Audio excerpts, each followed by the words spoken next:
Welcome back everyone, SweetBattlescars here, and I am back with another unboxing video. Today we're gonna look at the Bloodborne Hunter 1/6 scale statue by Gecco. This is the exclusive Puddle of Blood version.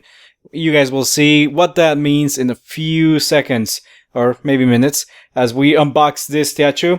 I'm gonna give you a quick look at the other sides of the box, or actually we should go back to the front. I didn't show you the front. So this box is pretty high, so I can't show you the entire thing in a single frame. So I'll be moving my camera quite a bit for this unboxing, so I hope you guys can bear with me here as I do that. So this is the front of the box, and it depicts a very awesome illustration of the hunter from the game Bloodborne.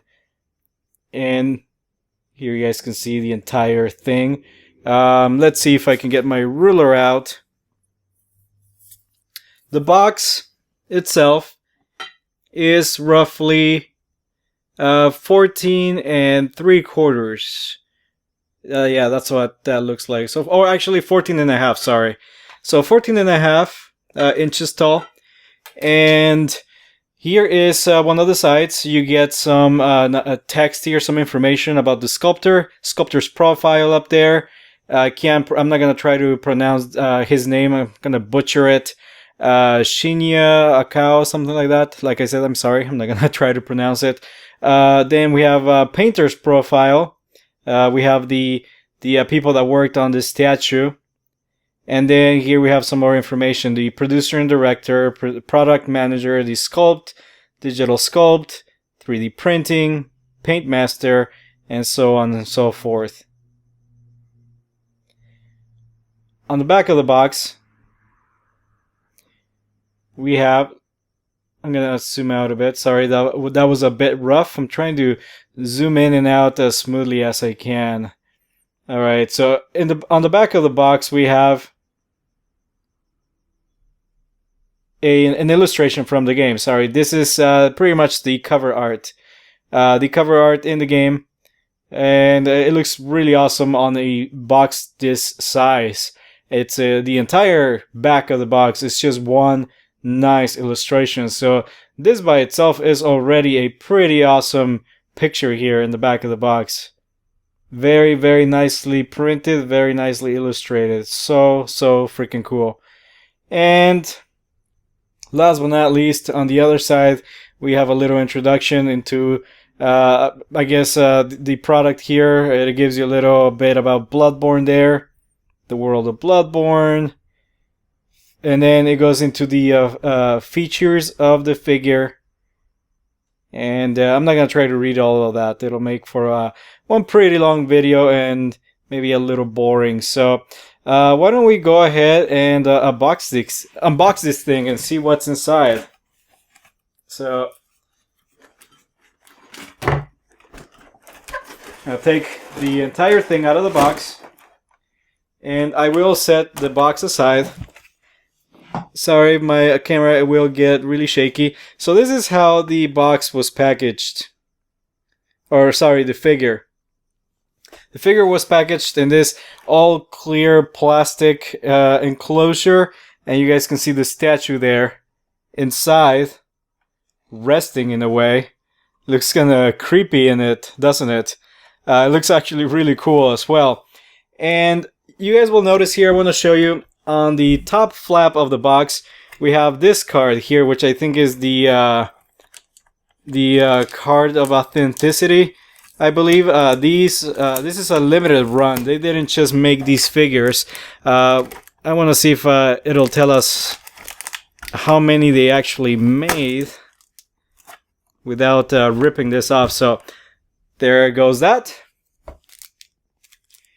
And here is the card itself, which is nicely wrapped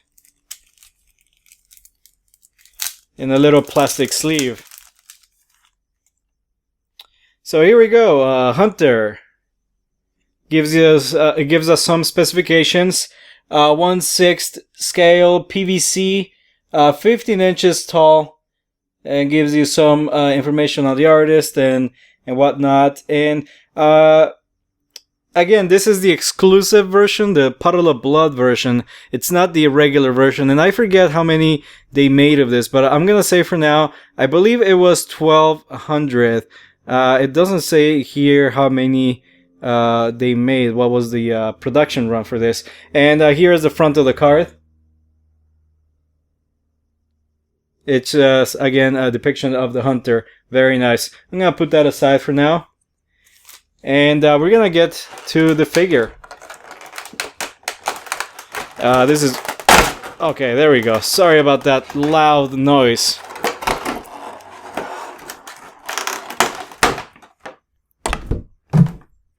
Again, I like my unboxings like this. I want to show you guys the entire process, how these figures are packaged. I think it adds to the experience, don't you guys think? And here is the hunter. And yes, I can confirm this is nice PVC plastic. It's not polystone. So I'm actually gonna set him aside here for now. And I'm gonna take out the rest of the things that we have in here. This is the base. And this is part of the reason why this is the exclusive version. It's got all this blood and like some things happening here in the background. It's a little more gory and bloody. And again, the regular version did not include a base like this with all this blood painted on it. So, you know, this was, it wasn't that much more expensive. I think it was like $20 more than the other, the regular edition, which to me it's worth it because this was a more limited run. And I did like the added effect of the blood. So here is the saw cleaver. Gonna put that aside as well. And last but not least, the pistol or the gun. Here we go. Now we have all of the pieces in one place. Alright, so let's see. We got the base. There. Sorry, I have my this spinning platform. I guess they're called lazy Zuzins is what people call them. I never know. I never knew why. I'm gonna set the figure on the base. Let me show you guys how it goes into its base. Is this got 3 holes, 2 on this left leg and 1 on the right leg, and we see here 3 little pegs on the base, and so it should just fall into place nicely. Again, this is plastic, so you can stretch the legs a little bit. See how this one moves a little bit. You will need to stretch the legs a bit so that the figure falls into place correctly. And there we go. I think I got it. Alright, takes a little bit of effort, but rest assured it will happen. I'm gonna move my camera forward a little bit more so that we get a nice close-up of the figure. Next is the saw cleaver. It's very nicely detailed, as you guys can see here. You guys can see all of the detail. I will show you these details now before I put it on the figure, so that I'm not trying to, you know, move the camera around this later. So this is what I mean. The Puddle of Blood version, I think, has a little more blood on the weapons as well. And this one actually moves. So you guys can see here, there's a little joint here, and this will move and transform like it does in the game. So you can display the figure with the saw cleaver or its transformed version like this. I think I will keep them like this. And again, the hand has a little peg. You get the figure. There's a little opening there on his arm. And it should snap into place. Actually, let me just take a moment here, make sure I do it right. Okay, there you go. So just want to make sure it snaps into place properly. Do not want to break anything. So there you go. Again, it's PVC plastic. It kind of flexes a bit, so it does take some effort. But there is the saw cleaver in his right hand. Next, we have the pistol. Again, very awesome details. So let's take a moment and admire the cast, the sculpt, and the paint job on it, which is very, very nice. All of the details are loyal to the art in the game, to the design of the game. And you know, the producer claims that From Software was heavily involved in the production of this figure. So I'm happy to report that everything has remained faithful to the game, and you get that awesome art from the game, from Bloodborne. So you guys can see here that the cast and the sculpt is flawless. Yes, this is just PVC plastic, but the way they transformed the material into something else is just very, very amazing. You can see here that we have a nice faux finish on the wood. It makes the wood look a little somewhat aged and all bloody. The metal as well is it's got a nice patina on it. The steel, it's got a nice patina on it. Of course, it's a faux patina. It's not an actual patina. And you know, the brass here in the back. We even have some runes there. Let me see if my camera will focus. Yeah, there we go. See on that handle there, we have some runes carved right on it, which is just an amazing detail. And we have the hunter's hand, the trigger, everything. And you guys can see here, this is one of the advantages of having a figure made out of PVC plastic. It's flexible, so things won't break. See, even this will flex slightly. See how I can kind of curve it a little bit. So that's the advantage of having this material for figures. I'm gonna take this statue and place the other hand in its rightful place. Make sure I don't break anything again. Make sure everything's nice and snug. And I'm not really afraid of breaking anything again, because this is, like I said, PVC plastic. So there is an advantage to that. And there you guys have it. The completed Hunter figure by Gecco. They are well known for having created other figures, such as the Berserk, the Guts figure, which I have the Figma up there. And let's zoom in. That's the Figma, the Guts. They've made a different version of Guts out of the same material, out of PVC plastic, but it's also a very awesome statue. Very expensive too. It goes for lots of money, for like $350, I think. Alright, so here is the Hunter in all his glory. There's the puddle of blood base. You guys can see that there is blood on his clothing a little bit. I am actually, first critique here on the marketing, on the pictures that they showed us online when they were selling this figure. They showed a lot more blood, so I'm a little disappointed that there isn't more blood, at least on his coat.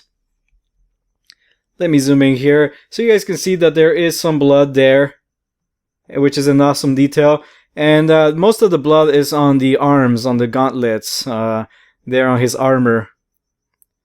So you guys can see those are full of blood. And again, this is absent in the regular version. The regular version does not come with any faux blood on it, and so no blood stains anywhere. And they didn't add that level of detail to it. So again, this is the one I liked. I didn't mind paying a few extra dollars for the added paint, for the added effect of blood. You know, these, one of the things that really captivated me about Bloodborne was the way that your character just got full of blood and guts as you traveled through Yharnam, and as you progressed through the game. The longer you played, the bloodier your character got. I mean, at one point my character, it was completely covered in blood. Even his face was completely red by blood. So I did love that about the game. So that's the reason why I got the puddle of blood version of this statue. Again, wish I would have seen a little more blood. You can see here some stains on his pants, some blood stains, and some blood stains on his leg and his legs, and some of the armor on them. So again, I could have taken it a little further, a little more dramatic for some added effect, but you know, I'm still happy with it, as you can see there. And aside from that, I think that's my only critique about the paint job. After that, you guys can see that, man, they really went above and beyond with this figure. They really stayed true to the art in the game. They render everything just so carefully. And they really did take their time. You can see there, even the belt looks really awesome. And of course, it's a separate piece. So you can see there the back of the coat, very nicely textured. I mean, I really like that texture on that coat. Let me see if I can get closer. Again, it's incredible. It's just PVC plastic, which I consider to be a pretty cheap material, but the way they've transformed it is incredible. And that was one of my reservations when I ordered this figure. The fact that it was not polystone like other figures that I collect. It was just PVC plastic. Again, it's a cheaper material, yet this figure sold for a few $100s. It sold for about $300. So it's a very steep price for the material.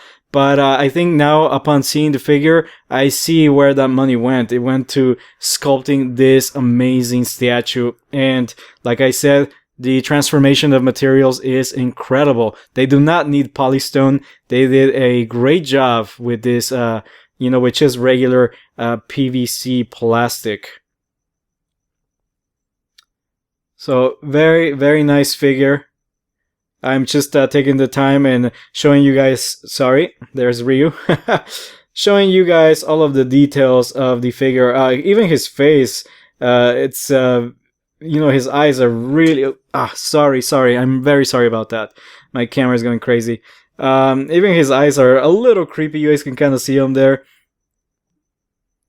If my camera, there we go, my camera is focusing. So his eyes are even creepy. And this is just a very, very well-made statue. Alright, so enough praises. That's what I think, at least. I'm very pleased with this statue. In my opinion, it is worth it. I consider myself a big Bloodborne fan. I got the collector's edition, or the limited edition, when the game was released. I imported the Japanese version of the Old Hunters because it was a limited edition. Of course, we didn't get any limited edition for the release of the Old Hunters here in the States, so that's why I imported that. I've tried to buy every piece of art. I've even bought a couple of shirts, and now I have this statue. Again, I consider myself a big fan, and this is definitely for big Bloodborne fans, especially because of the price. You're gonna pay a lot for this figure. Anyway, guys, I can't say enough good things about this figure. Again, paint job is incredible. Everything is nicely sculpted. Nothing wrong with the sculpt, nothing wrong with the cast.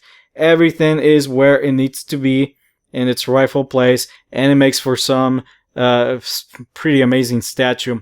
Again, my only critique is this is the Puddle of Blood version. It could have used a little more blood. That's what the exclusive version was supposed to be. So I'm a little disappointed with that. One more thing to check is oftentimes they will have some sort of writing on the base. Nothing on the base this time, just the name of the producer, Gecco. There is no number on the statue, but the website assures us that it was, I think there was a limited number, a limited run of about, I think, 1,200 pieces worldwide, of course, and this is, everywhere in the world. So, again, I gotta do my research a little more. It's been a long time since I pre-ordered this figure, so I can't remember exactly. And I don't get any sort of information on the box. So I was hoping the card will have something on it, unless I'm missing it because the letter is so small, the font. I'm not seeing anything on it, but I assure you, it definitely is a limited run, a limited print run, and I just can't remember what that exact number is, but I'm pretty sure it's around 11 or 1,200 pieces worldwide. Anyway, guys, I hope you guys have enjoyed this unboxing video. Please let me know what you think. Did any of you out there order this statue? Did any of you out there get the other statue? There's the other Bloodborne statue up there right next to Ryu. Did any of you guys get either of those statues? What do you guys think about it? Are you happy with it? Let me know in the comment section below. And I think that's it for this video. Please comment, like, share, and subscribe. And stay tuned for the next unboxing video. I'll see you guys next time.